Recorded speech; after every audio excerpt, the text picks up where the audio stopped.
The days of somebody working for you for 30 to 40 years are long gone, my friend. Eventually, they're going to move on. I once went to a stylist's engagement party and came back from the party to find she'd handed her notice in. That moment taught me a rule that I've followed ever since, and it's probably the opposite of what you might expect. All on Build Your Salon. Hello, hello, hello, my salon friends. Phil Jackson here, your queen of salons, coming all over the internet with another dose of my wise owl wisdom. How on earth are you? Achingly well, I hope. Hope you're enjoying June. Today's episode, we're going to take a slightly different flavour. So every Monday in June, we're going through my 5 10-minute money fixes. And so the Fridays, I'm trying to change things up a little bit, give it a slightly different flavour, just so we don't get moneyed out. But today's episode has the potential to be a bit on the gloomy side. I'm going to try my best to keep things light. We're talking about the moment that every salon owner dreads, and it's the moment when someone you depend on decides that they're leaving, whether that be a stylist or a therapist or an aesthetics practitioner, a chair renter, a freelancer. They look you in the eye and say they're going. Haha, look you in the eye, he says, with a smirk. That happens very, very rarely indeed.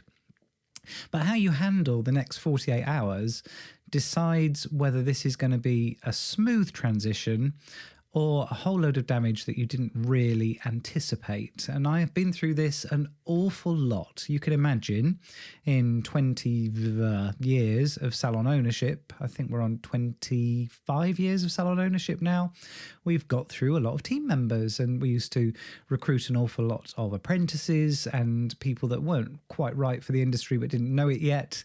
So we've probably been through over 100 different team members at different stages. And today I'm going to give you a few little pointers and a rule that I follow, why I follow it, and what to do in the first couple of days after that awful news. And the first thing, and this is hard, because a resignation feels personal. Of course it does. You've trained this person, championed them. Perhaps you've paid for their courses. You've given them a second chance when nobody else would. You've cried with them, laughed with them, watched their kids grow up, and now they've decided they're leaving. It feels like betrayal, even though it's not. Most of the time, people leave because they've just got something else that suits them a little bit better. That's life. People are allowed to do that. In the same way as your clients weren't born your clients, they were going somewhere else, you got them from somewhere. Well, that happens with recruits as well. But you are allowed to feel hurt. What you're not allowed to do, in the same way as we were talking about negative reviews, you're not allowed to act on the hurt. Because what happens in the next couple of days is going to be remembered by the person leaving, by the team that you've got, by the clients that are on their list. And if you're really unlucky, by the lawyer later down the line. So the first job is to take the emotion, take the personal bit, and put it in a box and just lock it away for 2 days. You can take it out of the box and cry about it later, but for now, you're the boss. You need to behave like one. I need you to be Alexis. And if you don't know what that means, well, we can't be friends anymore because you're way too young. Here's where I get some pushback, though, and I don't care, but this is what I do. As soon as somebody resigns from the salon, they are out. That doesn't mean I'm going to breach the contract. We're putting them on what we call gardener's leave. If the contract says that they have to give you a week's notice, for that week you are paying them to stay at home. They will not be in my salon, not for a week, not for 2 weeks, not at the end of their notice period. They are gone and paid in full for that notice period. Now, get some legal advice. Obviously check with payroll, but if they've got any leave, any annual leave owing, they can be taking that during that week as well. And I know it's an absolute nuisance because they're going to have a week full of clients and you're going to have to find somewhere to put those clients, and they're going to need to be rescheduled, and maybe no one's got any space in their columns and you're going to end up working late and blah, blah, blah. And you don't want to have all those conversations with your clients telling them what's going on in your business. But you need this person out of the building, off the booking system, away from till access, off the salon Instagram, off the WhatsApp group, out. Because the damage a resigning team member can do between them resigning and actually leaving is enormous. Now, some of it is deliberate, most of it isn't. They're not the team member you trained anymore. Their head is somewhere else. They've already checked out, they've already left. Best case, they start half listening, they stop tidying up their section a little bit, and they take longer breaks.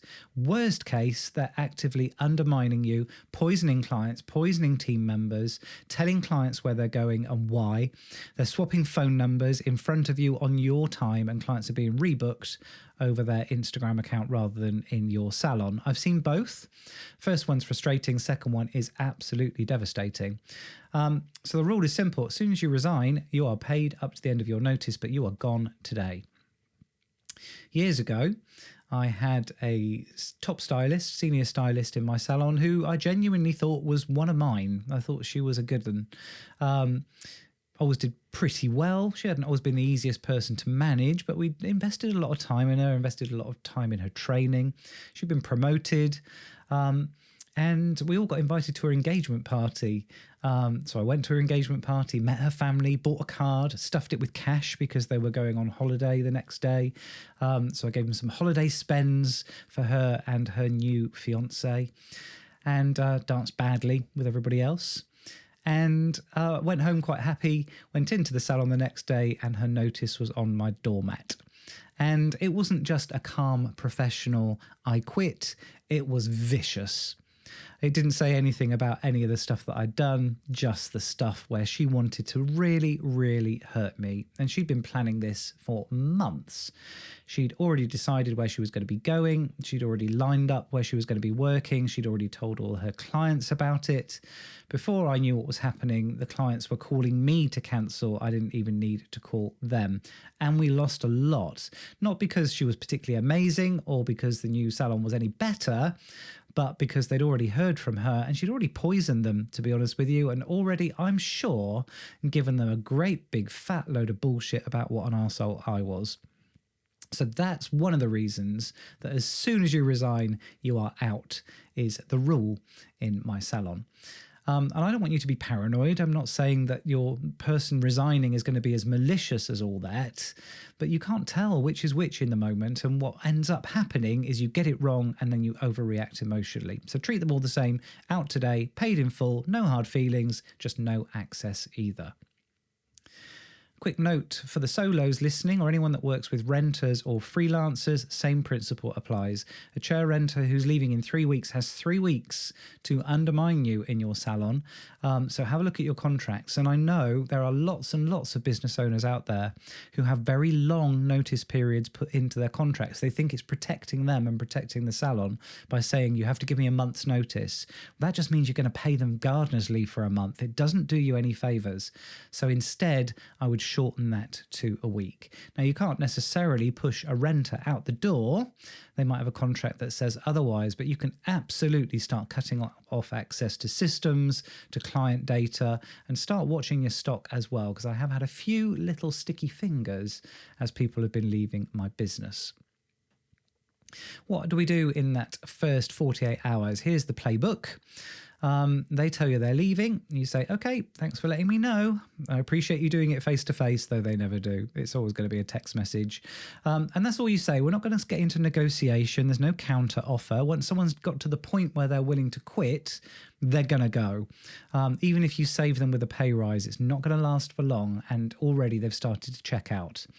And then we need to get on with the access things that I've already hinted at. So in my salons, that's immediate.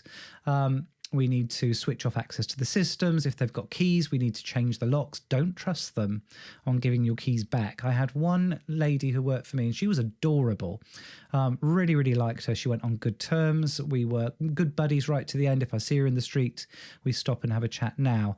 But my God, some of the guys she slept with were so awful. And I thought, it's not her that I have a problem with the keys. It's the guy that she's waking up next to. I don't know what he's like. So we change the locks whenever anyone who's a key holder leaves. And yes, it's expensive, but you start to learn how to change locks yourself as well, by the way. And that needs to happen straight away. Then we're going to make a list of everything they know that the salon needs. So regular clients and their record cards, for example, any outstanding orders, any specialist treatments that they did, where they bought certain products, anything that's not in your systems, we need them to hand over that information. If they're cooperative, you'll get it from them. If not, you're going to have to piece it together yourself. Then you decide what's going to happen to the clients and what you're going to tell them. Don't lie. Just tell the truth. If a client wants to find a particular therapist or stylist, they're going to find them in these days of social media. There's no point in pretending that you don't know where they've gone to.